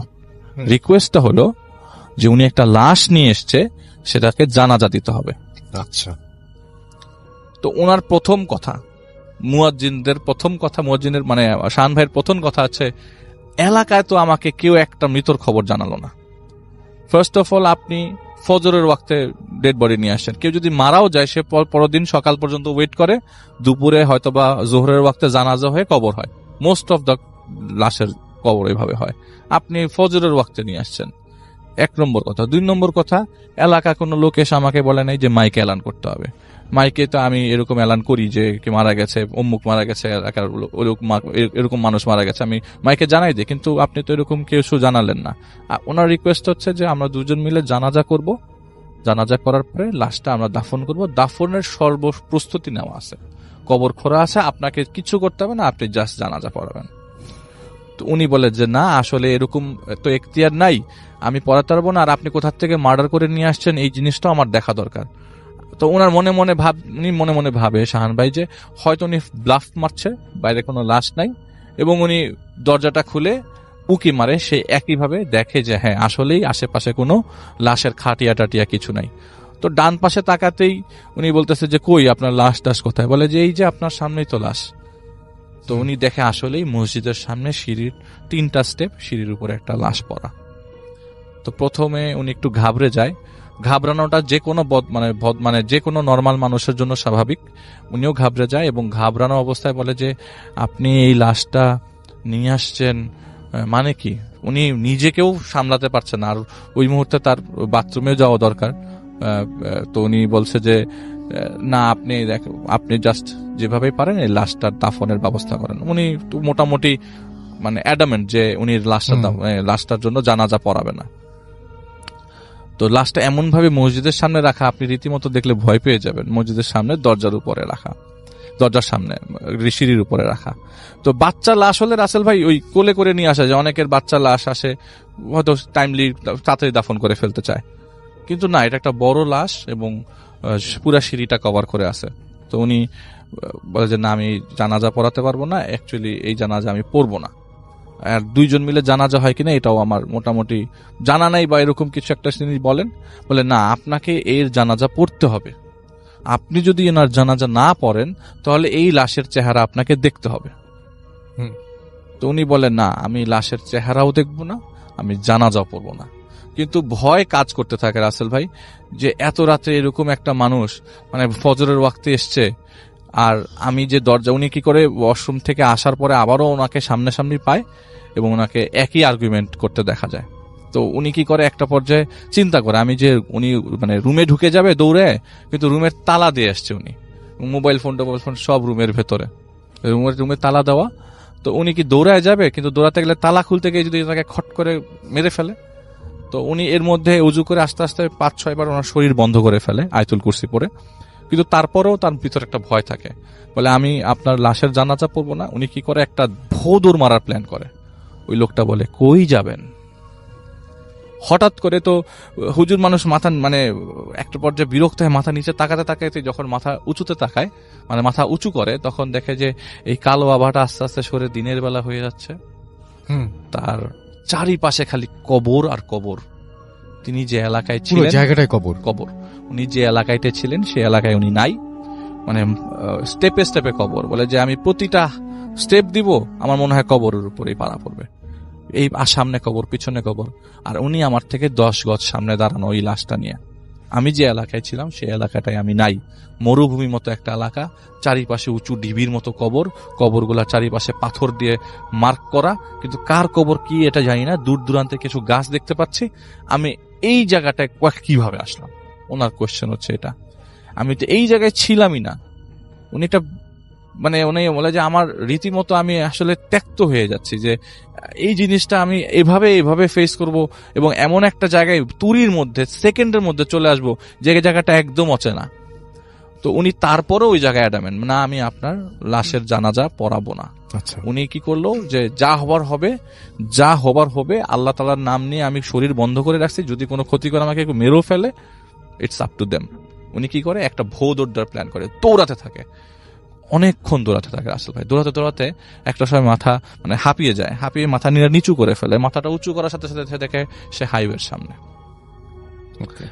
চলে এসছে। সে এমন অবস্থায় দেখে নিজেকে যে সে পাশের এলাকায় চলে আসছে, খুব বেশি দূরেও না, সেখান থেকে মসজিদের দূরত্ব ম্যাক্সিমাম 10 মিনিটের রাস্তা। সে হাইওয়ে ধরে যে দৌড়াচ্ছিল, যতক্ষণ পর্যন্ত দৌড়াচ্ছিল ততক্ষণ পর্যন্ত সেই সাউন্ডটাই আসছিল, আপনি কি জানাজাটা পড়াবেন না? মানে বারবার কোয়েশ্চেন করছে। আর ওই কনভারসেশনের মাঝখানে একবার ওই লোকটা চটে গেছিল, তখন উনি কিছুক্ষণের জন্য ভয় পেয়ে যায়, কিন্তু তার দৌড়ানোটা এটা বন্ধ করে রাখতে পারে নাই। তো একটা পর্যায়ে সে যখন দেখে যে না এখন আর শব্দটা আসছে না, সে কি করে আস্তে আস্তে মসজিদের দিকে আগাতে থাকে। রাসেল ভাই অ্যাজ ইউজুয়াল ঘটনা এরকম যে মসজিদের সামনে যায় সে, মসজিদের সামনে যাওয়ার পর দেখে সেই লোকটা মসজিদের ওই সিঁড়ির পাশে বসে আছে, লাশটাও সিঁড়ির সামনে, এবং তাকে বলছে যে হ্যাঁ আপনাকে যেতে হলে আমার লাশ পার করে মসজিদের ভিতরে যেতে হবে আপনি যদি আজান দিতে চান। আর মোস্ট ইম্পর্টেন্ট কথা আপনাকে বলি, আপনি যেভাবেই পারেন এটা আপনাকে করেই যেতে হবে, হয় আপনি জানাজা দিবেন না হলে আপনার চেহারা দেখতে হবে। তো উনি লাস্ট মোমেন্টে উনি রাজি হয়, হ্যাঁ আমি চেহারা দেখব, আমি এই লাশের চেহারাটা দেখব, আমাকে চেহারা দেখান, তাও আমি জানাজা দিব না। তো ওই লোক বলে ঠিক আছে। কাফনের কাপড় সেই মুখ থেকে সরানোর পরে সবাই নিশ্চয়ই চিন্তা করছেন যে এই লাশের চেহারাটা হয়তো এই শাহান ভাইয়ের হবে অথবা হুজুরের হবে, হুজুরের মানে যে লোকটা এসছে লাশ নিয়ে তার হবে। শাহান ভাই বলে, শাহান ভাই সেটা চিন্তা করছিল যে আপনাদের কি চিন্তা সেটা আপনারা কিন্তু অবশ্যই ফেসবুকে লিখে পাঠাবেন, আমি জানতে চাই চিন্তা করেছিল। আর আমি ভুল চিন্তা করেছি, আমি যখন শুনেছিলাম আমাকে যখন জিজ্ঞেস করেছিলাম আমি ভুল চিন্তা করেছি, আমি খুব স্মার্টলি উত্তর দিয়েও দেখছি যে না আমার উত্তরটা হয়নি। উনি বলল যে শাহান ভাই বলছে যে আমার কাছে মনেই হচ্ছিল যে এটা হয়তো বা আমার চেহারা হবে অথবা যে নিয়ে এসছে তার চেহারা হবে। তাই হয় সাধারণত, তাই তো হচ্ছে ঘটনাগুলোতে। যখন লাশের মুখটা থেকে মুরানো গিট সরানো হলো, দেখলো এটা তার ঘটনাটা বন্ধ করে দেবো। দাদার লাশ, দাদা জানের লাশ। উনি মারা যান 2004 সালে। কিন্তু দাদার যে লাশ উনি এই জায়গাটায় এতদিন পরে এই অবস্থায় মরুভূমি ঘুরে এসে দেখবে, এইটা উনি কখনোই চিন্তা করে নাই, কখনোই ভাবে নাই এটা যে তার দাদার লাশ অন্য একটা জায়গায়। তো উনি অ্যাডামেন্ট জানাজা হবে না। তো একটা পর্যায়ে ওই লোকটা যখন তার সাথে হেরে যায় তখন ওনাকে বলে কয়েকটা ভালো কথা বলে, যেগুলি আমি রেডিওতে শেয়ার করছি না, ওনাকে বলে যায় এইসব কথাগুলা, এবং লাস্ট মোমেন্টে ওই জায়গাটা ত্যাগ করে। এবং এটার পর থেকে উনি তেমন কোনো কিছু আর ফেস করেন নাই, কিন্তু তার ঘটনা অনেক আছে। তার ছোটবেলা থেকে বহু ঘটনা তার মা তার সাথে ফেস করিয়েছে, তার মাই বেশিরভাগ ফেস করেছে তার মা তাকে নিয়ে। তো সেইগুলা সে আমার সাথে শেয়ার করেন নাই, হয়তো শেয়ার করবেন বাংলাদেশে এসে স্টুডিওতেও কিছুটা হয়তো শেয়ার করবে। কিন্তু ওই ঘটনার পরে সে ডিরেক্টলি রুমে চলে যায় এবং শুয়ে পড়ে, অজ্ঞানের মতো শুয়ে পড়ে। পরের দিন সকালবেলা, ওই দিন আর ফজরের আজান দেয় নাই। এবং রাসেল ভাই আপনি আমাকে মনে করাই দেন নাই ছোট্ট একটা পয়েন্ট, সে ঘরে ঢোকার পর যখন মোবাইল হাতে নেয় দেখে রাত 2:30। রাইট। হ্যাঁ, সময়টা তখন আসলে ফজরের ওয়াক্তই ছিল না, এবং তার যে ঘুম ভেঙেছিল এটা রেগুলার ফজরের ওয়াক্ত চিন্তা করে। এখন ঘুমের মধ্যে অনেকেই অনেক কিছু চিন্তা করে ফেলে, ঘুমের মধ্যে হ্যাঁ সকালবেলা, আমি মাঝে মাঝে রাসেল ভাই এরকম চিন্তা করি এই সকাল হয়ে গেল, তখন মানে আরে না এটা তো ঘুম, আমি বিকালের ঘুম দিয়েছি। তো ঘুম থেকে ভাঙার পর তখন এটা তার মাথায় ছিল না। উনি পরবর্তী সময় মোবাইল ফোনে দেখা যায় 2:30 বাজে, ঘটনার লাস্টের দিকে চলে এসেছি, 2:30 বাজে, এবং সে মোটামুটি অজ্ঞানের মতো হয়ে শুয়ে পড়ে। এতটা টায়ার্ড ছিল ওই মুহূর্তে। ওই দিন আর তার ফজরের আজান দেওয়া হয়নি, এবং সকালবেলা মক্তবের স্টুডেন্টদের কেচাকেচিতে চিল্লাচিল্লিতে তার ঘুম ভাঙে। তাকে ঘুম থেকে জাগানোর পর সে কাউকে ঘটনাটা শেয়ার করেন নাই, কিন্তু ওই দিন তার ফজরের আজানটাও দেওয়া হয় নাই। তো যাই হোক, হোয়াট এভার, লাস্ট মোমেন্টে পরে ওই জায়গাটার চাকরি ছেড়ে সে এখন মালদ্বীপে অবস্থানরত। এবং সত্যি কথা বলতে রাসেল ভাই, তার এটা একদম নিজের সাথে ঘটা ঘটনা, এবং আরো কিছু ঘটনা তার আছে, সেগুলি পরবর্তী সময় শেয়ার করবে। এইটা ছিল ঘটনা। Thank you so much, it's a beautiful story. এবং আমি বিশ্বাস করি, আমি পুরো সময়টা অনেক মন দিয়ে শুনছিলাম, এবং 2বার শুনলাম। আমি একটু আগে একবার শুনেছি, এখন আরো একবার শুনলাম, এবং আমার কাছে অসম্ভব ভালো লেগেছে, এবং আশা করছি যে আপনাদের কাছেও ভালো লেগেছে। এখন চলে যাচ্ছি আমাদের দ্বিতীয় অতিথির কাছে। আপনার নামটা প্লিজ একটু বলবেন, তারপরে আপনার ঘটনায় যাব, এবং আপনার আগে বলবেন যে আপনার নাম এবং আপনি কোথা থেকে এসেছেন। হ্যালো এভরিওয়ান, আমি মারুফ শুভ, মিরপুর থেকে এসেছি। জি। এখন আপনাদের সাথে আমি যে স্টোরিটা শেয়ার করব, এটা আমার আঙ্কেলের সাথে ঘটে গিয়েছিল, তার লাইফে একটা ভয়ানক ঘটনা। এই ঘটনাটা ঘটেছিল মুম্বাইয়ের একটা ট্রেনে। হ্যাঁ, সে প্রায় সময় আমরা 3টা ঘটনা শুনেছি, তো আমরা লাস্টের ঘটনা দিয়ে শুরু করি। লাস্টের ঘটনা? হ্যাঁ। এই ঘটনাটা হচ্ছে আমার মানে ফ্রেন্ডের আঙ্কেলের সাথে ঘটেছে। এই ঘটনাটা ঘটেছিল হচ্ছে ঢাকার বাইরে। সে তার নতুন জবে সে পোস্টিং ওখানে হয়। তো সেখানে যাওয়ার পরে সে তাকে অফিসার্স ডরমেটরিতে সে থাকতে দেওয়া হয়। তো সেখানে তার একজন রুম পার্টনার ছিল, তার নাম ছিল আদিল ভাই।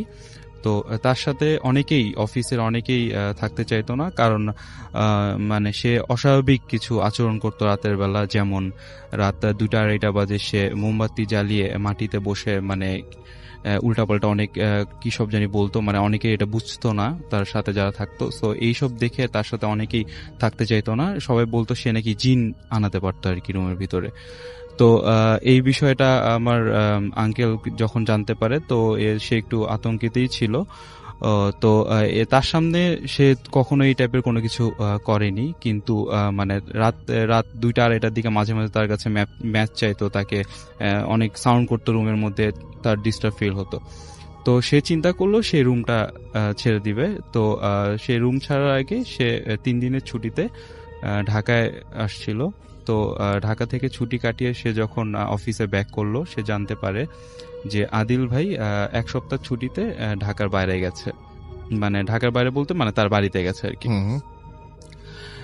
তো এটা জানার পরে আমার আঙ্কেল মানে ডিসিশন নিল যে আদিল ভাই যেহেতু নাই, তো এখন রুম চেঞ্জ করবে না, সে ফিরলে সে তখন রুমটা চেঞ্জ করবে। তো 2 দিন পরে রাতের বেলা সে ঘুমাচ্ছিল। সো সকালবেলা উঠে সে দেখতে পেল আদিল ভাইয়ের বেডের মানে তোষক চাদরগুলো জড়ো করে মানে গেটের সামনে রাখা।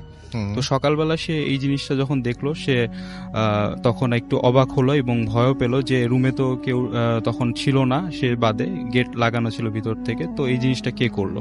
তো এই ব্যাপারটা সে কারোর সাথে তখন শেয়ার করেনি। তো ওই দিন আর কারোর সাথে শেয়ার করেনি। তো ওই দিন রাতের বেলায় সে যখন ঘুমালো, তখন সে একটা রাত 2টা-2:30টার দিকে একটা সাউন্ড পেলো, মানে গোঙানি টাইপের একটা সাউন্ড। আদিল ভাই এই সাউন্ডটা মাঝে মাঝে করতো রুমের ভিতরে। আচ্ছা। তো এই সাউন্ডটা পাওয়ার পরে সে ঘুম থেকে উঠলো। উঠার পরে তার পায়ের দিকে সামনে তার চোখ গেল, সে দেখতে পেল সেম আদিল ভাইয়ের মতোই চেহারার একটা লোক, বিভৎস চেহারা তার, কিন্তু সেম আদিল ভাইয়ের মতোই দেখতে। সে বসে আছে পায়ের কাছে। তো এই বিষয়টা দেখে সে ফার্স্ট অবাক হলো এবং তাকে ভয় পেয়ে তাকে বললো যে আপনি রুমে আসলেন কিভাবে, গেট তো লাগানো ছিল। তো এটা বলে সে দৌড় দিয়ে গেট খুলে রুম থেকে বের হয়ে গেল। আচ্ছা। তো বের হয়ে যাওয়ার পরে তার বাকি আর আশেপাশে আরো কলিগরা যারা ছিল তাদেরকে বলল যে আদিল ভাই রুমের মধ্যে দেখলাম গেট তো লাগানো, অদ্ভুত টাইপের একটা ব্যাপার। তো দারোয়ান এদেরকেও জিজ্ঞেস করলো, যারা গার্ড ছিল অফিসের, তারা বললো যে তাকে তো ভিতরে ঢুকতে কেউ দেখেনি। তো পুরো অফিসে তাকে খোঁজা হলো কিন্তু পাওয়া গেল না। তো সে তার পরের দিন ভোরবেলা সকালে আদিল ভাইয়ের বাসায় ফোন দিল। তো বাসায় ফোন দেওয়ার পরে তার ওয়াইফ যেটা বললো যে সে অনেক অসুস্থ, হসপিটালে ভর্তি। আচ্ছা। তো সেদিন বিকেলের দিকে নিউজ আসলো আদিল ভাই মারা গেছে। সে এখন এই দুনিয়াতে বেঁচে নেই। এই ব্যাপারটা শোনার পরে সে অনেক ভয় পেয়ে গেল। আর এটাই মানে ওই দিন কাকে দেখেছিল এবং কি ছিল সেটা, কে ছিল, এখনো আঙ্কেল ব্যাপারটা বুঝতে পারছে না। এটার কোনো ব্যাখ্যা তার কাছে নেই। এটাই ছিল আমার ঘটনা, ফার্স্ট স্টোরি। রাসেল ভাই, thank you. Okay, thank you so much. আমরা এখন আমাদের একটা চমৎকার ঘটনায় যাব। আমাদের নতুন একজন অতিথি এসছেন তার কাছে, তারপরে তো বাবু ভাই আছেন। সুতরাং আমি এটাই বলছি যে আপনাদের অপেক্ষা করতে হবে। আজকের এই ঘটনাটি চমৎকার একটি ঘটনা, আমরা চলে যাচ্ছি। ভাই, আমি আমার নাম বলতে চাচ্ছি না, তবে প্রফেশনটা আমাকে বলতেই হবে। I M a doctor. Just recent আমার জীবনে ঘটে যাওয়া একটি ঘটনা শেয়ার করব, and it's about black magic, যেখানে আমাদের নবী হযরত সাল্লাল্লাহু আলাইহি ওয়াসাল্লাম রেহাই পায়নি। তো আমি কে? ঘটনা আমার হাজবেন্ডকে নিয়ে। সে মিডিয়ার একজন, নাম বলে তাকে অনেকেই চিনবেন। আমি তার পরিচয়টা এই জন্য আরো দিতে চাচ্ছি না, আর স্টুডিওতেও আরো এই জন্য আসতে চাচ্ছি না। এনিওয়ে, যুক্ত কারণেই অপারগ হয়ে ফোনে আমার হাজবেন্ড একজনের সাথে খুব রুড বিহেভ করতে বাধ্য হয়। Just 1 month after that time প্রবলেমগুলো শুরু হয়। হঠাৎ তার বিহেভে একটা চেঞ্জ আসে। আমি এবং আমার বাসার সবাই এবং আমার বেবির উপর সেটার খুবই প্রভাব পড়ে। আমরা লক্ষ্য করি যে সে যেন আর মানুষ নেই, এত খারাপ ব্যবহার। For nothing. ইভেন ডিভোর্সের কথাও সে আমাকে বলে, বাসা থেকে চলে যেতে বলে, এবং ফর নাথিং এটাই খুব আশ্চর্য। তার হিংস্রতাটা মানে বেড়েই চলছে দিনকে দিন। অস্বাভাবিকতাটা দেখে বোঝাই যায় যে এখানে মানে আমার তখন মনে হয় যে এখানে কোনো একটা অন্যরকম একটা কিছুর মানে একটা কারণ থাকতে পারে, অন্যরকম কিছু, যে কারণে আমি তাকে ক্ষমা করে দিই। তো আমি আমার বাসায় চলে যাই এবং আমি একটা অভিযানে নেমে পড়ি। হোয়াই হোয়াই হোয়াই, এমন কেন হবে সে? 1, 2 নয়, 3 জায়গা থেকে আমি জানতে চাই ব্ল্যাক ম্যাজিক সম্পর্কে এবং তার নাম দিয়ে যে হ্যাঁ তার উপর ব্ল্যাক ম্যাজিক করা হয়েছে।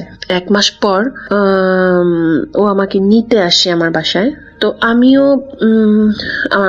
ফিরি ওর কাছে, কারণ ওর সান্নিধ্যে থাকাটা ওর দরকার ছিল। ওকে অনেক কিছু মানে পানি, দোয়া এগুলো দিতে হবে, যে কারণে আমি পরে বাসায় চলে আসি এবং আস্তে আস্তে ওর অনেকটা ইমপ্রুভ। এখনো 30% বাকি আছে। আমি বলবো ও অনেক ভালো ছিল।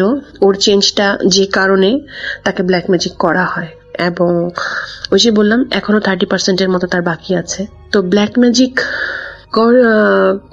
ম্যাজিকটা তাকে করা হয়েছে তার নাম এবং ফটো থেকে, ফটো দিয়ে করা হয়েছে। এবং এটা যে করেছে সে ফেসবুক থেকে খুব ইজিলি মানে কালেক্ট করেছে। এখন তো ফেসবুকে এগুলো পাওয়াটা খুবই অ্যাভেলেবল। এখন তার উপর প্রভাব অনেকটাই কমে এসেছে, আর আমি আসলে এখন একটা অস্ত্রও পেয়ে গেছি এটার সাথে লড়াই করার। আল্লাহর শক্তির কাছে কিন্তু সব শক্তি পরাজিত। আমি, আমার বেবি আর আমার হাজবেন্ড অনেক সুখী ছিলাম। এখনো আল্লাহর রহমতে স্বীকার করব অনেকটা সুখী আছে, এবং আপনারা সবাই আমার জন্য দোয়া করবেন। আর যে ব্ল্যাক ম্যাজিক করেছে তার আমি শাস্তিটা চাই, এবং আমি মানে শাস্তি তার হবে। আমি তখনও আবার আপনাদের কাছে শেয়ার করব, হয়তো নাম বলবো না। দোয়া করবেন আপনারা আমার জন্য। ভালো থাকবেন।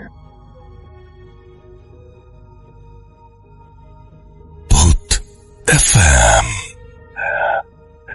The night comes alive. বিশ্বাস করা না করাটা আপনার ব্যাপার।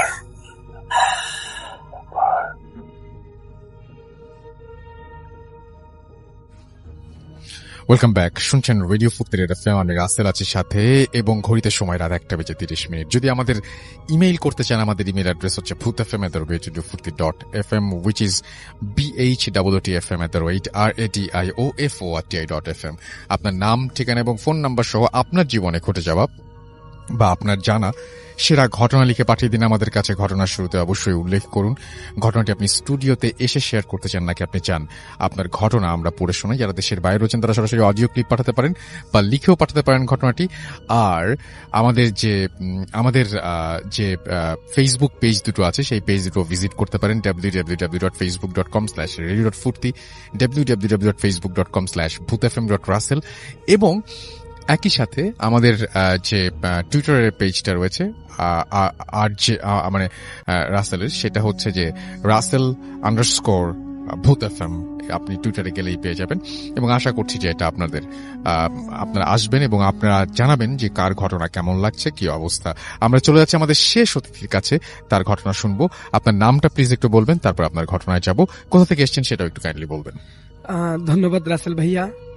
আমি রাসেল আহমেদ, আমি এসেছি ধানমন্ডি থেকে। তো আমাকে আজকে ডাকার জন্য ধন্যবাদ জানাচ্ছি। আমরা ঘটনায় চলে যাই। আমি সরাসরি ভাইয়া ঘটনায় চলে যেতে যাচ্ছি প্লিজ। এই ঘটনাটি ভাইয়া এটা কারো দাদির মুখে বা নানির মুখে শোনা গল্প নয়, এটি আমার পরিবারে ঘটে যাওয়া একটি বাস্তব ঘটনা।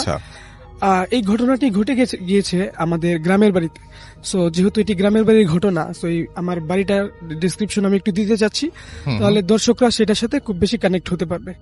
সো ভাইয়া, আমাদের গ্রামের বাড়িটা ছিল এমন একটা বাড়ি যেটা অনেকটা বাংলো বাড়ির মতো বলা যায়। তার সামনের দিকটা একটা বিশাল জঙ্গল ছিল, জঙ্গলের পাশে একটা বড় পুকুর ছিল আমাদের। সো পুকুর পারে ভাইয়া চালতা গাছ তো আপনি দেখেছেন। তো নর্মালি চালতা গাছ যেরকম হয়ে থাকে তার চেয়ে বিশাল বড় একটা চালতা গাছ ছিল পুকুর পারে। তারপরে আমার বাড়ির যে রাস্তাটা ছিল সেই রাস্তাটা সরু একটা রাস্তা ছিল। রাস্তার শেষ প্রান্তে একটা বিশাল পুরাতন আমলের আম গাছ ছিল।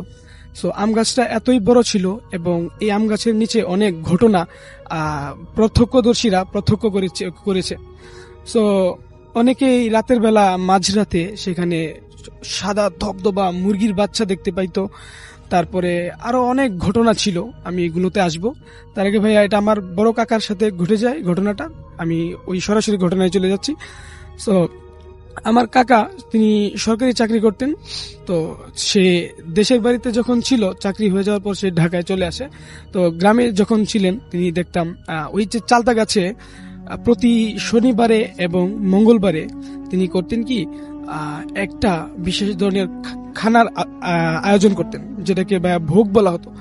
আপনি হয়তো বা ভাইয়া ভোগ বলতে অনেকে আমাদের বুঝে না, তো ভোগ হচ্ছে যে একটা, এটা বোঝানো লাগবে না, ভূত এফএম যারা শোনেন তারা আমি শিওর যে বোঝেন ভূত, হ্যাঁ আপনি বলেন। ওই টাইপের মানে আধ্যাত্মিক কিছু ভূতের খাবার।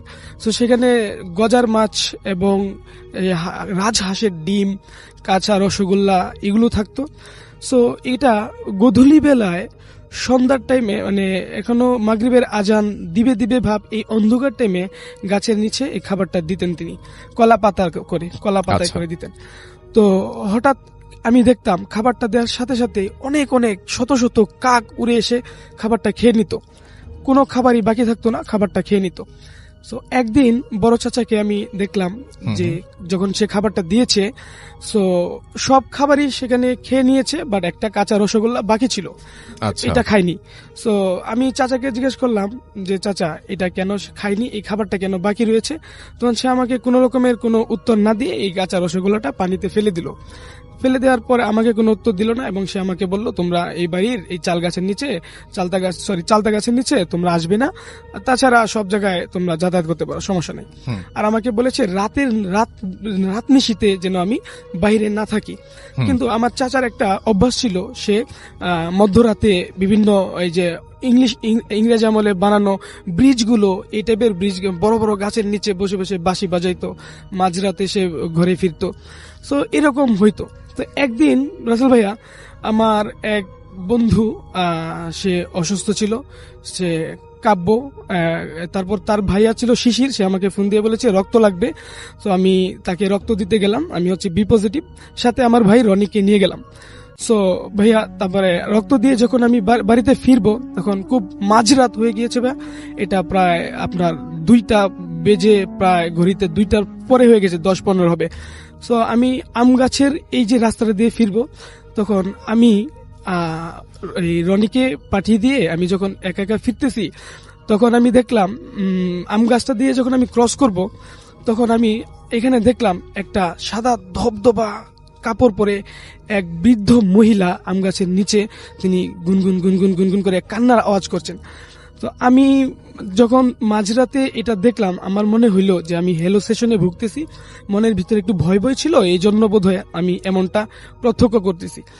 কিন্তু ভাইয়া আমি অ্যাকচুয়ালি এমনটা দেখার জন্য বা বলার জন্য কখনোই প্রস্তুত ছিলাম না। আমি ঘটনাটা ভালো করে বোঝার জন্য আমি আম গাছটার কাছে গেলাম, গিয়ে দেখি ওই সাদা ধবধবা শাড়ি পরা মহিলাটার হাতে, বৃদ্ধ মহিলার হাতে এক হাতে কিছু ছোট ছোট মুরগির বাচ্চা, আর এক হাতে একটা ছোট বাচ্চা। সে করতেছিল কি, ছোট বাচ্চার আঙ্গুলগুলো এমন ভাবে কামড়াচ্ছিল, আঙ্গুলগুলো থেকে লাল টকটক করে রক্ত পড়তেছিল। তারপরে আমি এই ঘটনাটা দেখার পরে আর এই আম গাছ দিয়ে বাড়িতে যাব সেটা কখনোই পারিনি। আমি পিছন দিকে দৌড় দিলাম, দৌড় দিয়ে আমার এক বন্ধুর বাড়িতে গিয়ে উঠলাম। সেই বাড়ির সামনে গিয়ে যখন আমি পড়ে গিয়েছি, শব্দ শুনে তার আম্মু আমাকে রুমে নিয়ে গেল, এবং আমি সেখানে, তারপরে কি হয়েছিল আমি আর বলতে পারি না। তো সকালবেলায় আমি তাকে ঘটনাটা বলার পরে তিনি আমার বড় কাকার কাছে সেটা গিয়ে বললাম। বড় কাকা তখন আমাকে ওই দিনের ঘটনাটা বলল, যে ওই দিন যে রসগোল্লাটা কাকে খায়নি, ওইটা কেন খায়নি, কারণ ওটা কেউ একজন স্পর্শ করেছিল, খেয়ে নিয়েছিল, এই জন্য সেটা খায়নি। তো ওই দিন রাতের বেলা আমার কাকা যখন, আরেকদিন রাতের বেলা আমার কাকা মাঝরাতে যখন বাড়িতে ফিরতেছিল, সে একটা ডিশের মধ্যে কিছু ইলিশ মাছ আর কিছু আরেকটা ঘটনা মনে হয়, না ওই ঘটনাটাই নিয়ে সে বাড়িতে ফিরতেছিল। তখন ওইখানে সে অনুভব করলো কেউ যেন তাকে আম গাছের নিচে পিছন থেকে ডাকতেছে। তো সে এটাকে কান্না দিয়ে, তার নিজের খুব ভারবার লাগতেছে শরীরটা, সে সে চলে আসলো, সাহস দেখে চলে আসলো। এসেই আমার চাচি দরজা খুলে রেখে ঘুমায়, কারণ সে রাত বিরাতে ঘরে ফিরে এই জন্য।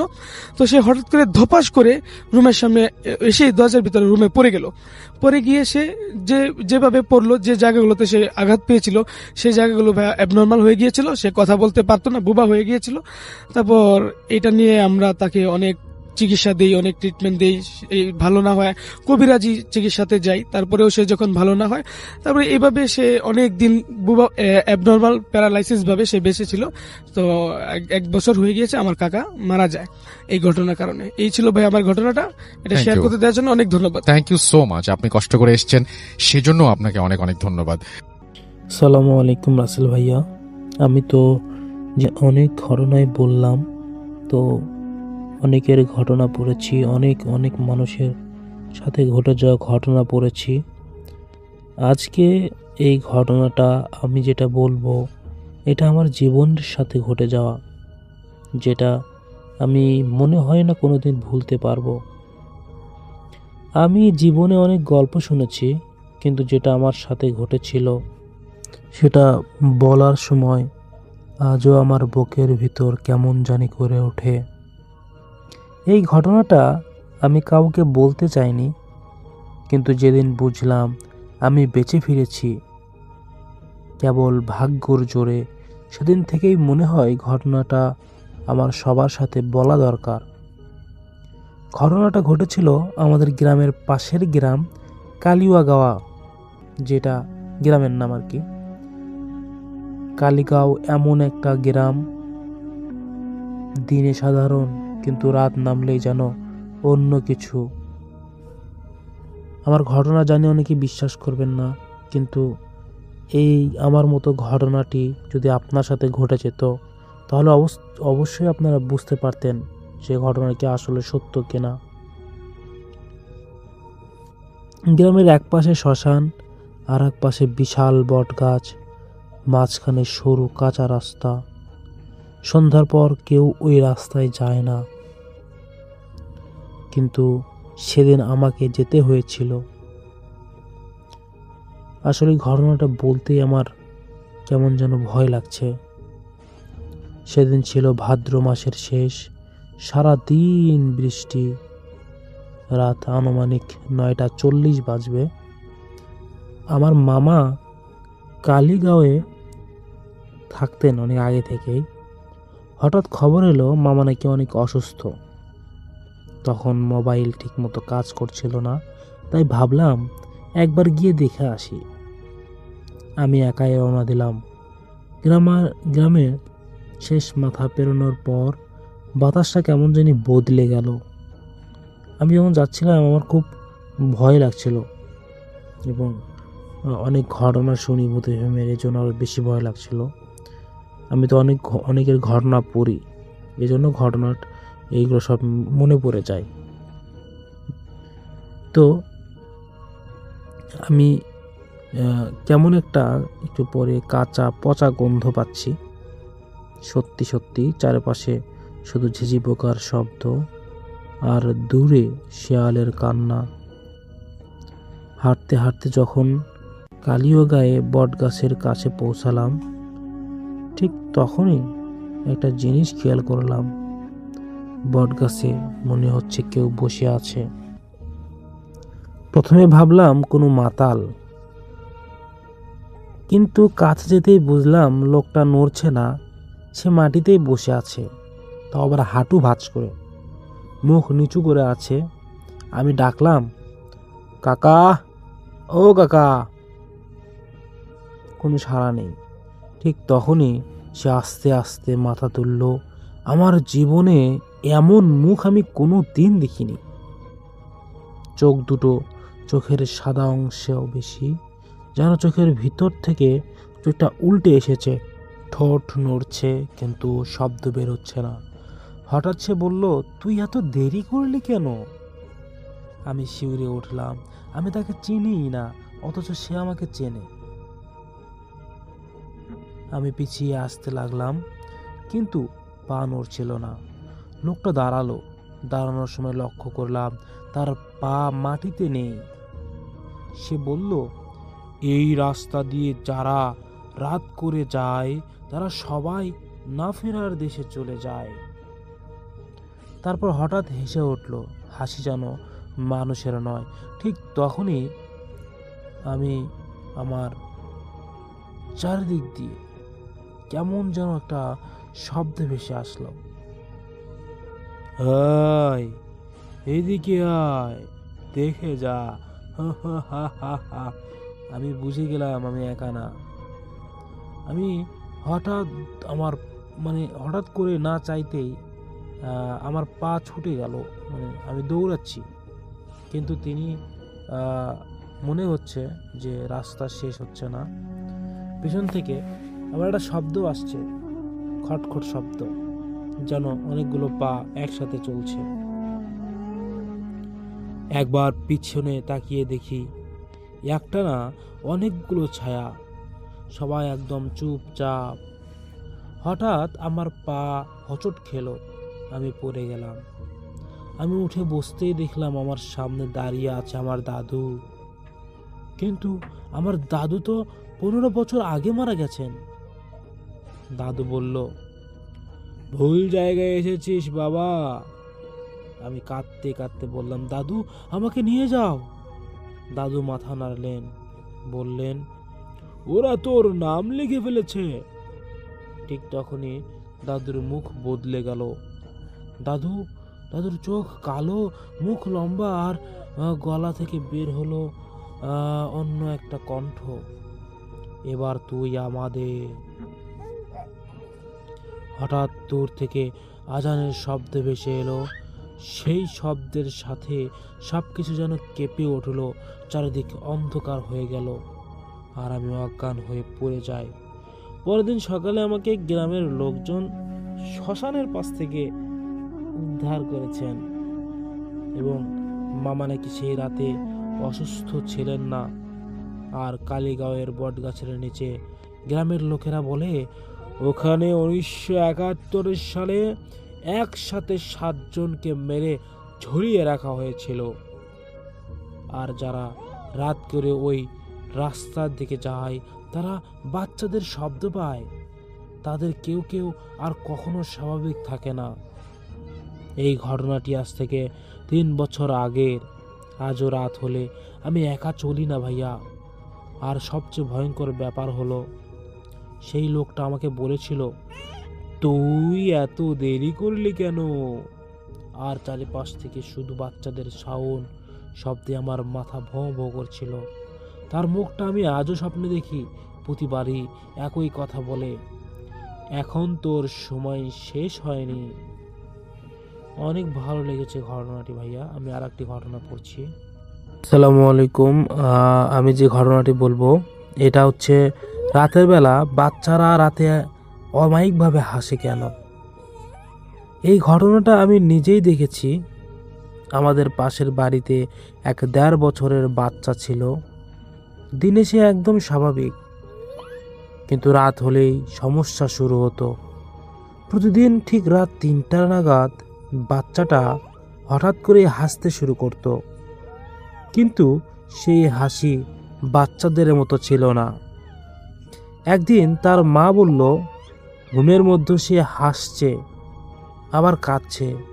কিন্তু আমি খেয়াল করলাম হাসার সময় বাচ্চাটার চোখ খোলা থাকতো, আর সে তাকিয়ে থাকতো ঘরের এক কোণে। সেই কোণায় কিছুই ছিল না। এক রাতে আমি সাহস করে সেই কোণার দিকে তাকালাম, আর ঠিক তখনই বাচ্চাটা হাসি থামিয়ে খুব পরিষ্কার হয়ে বলল, ও তো দাঁড়িয়ে আছে।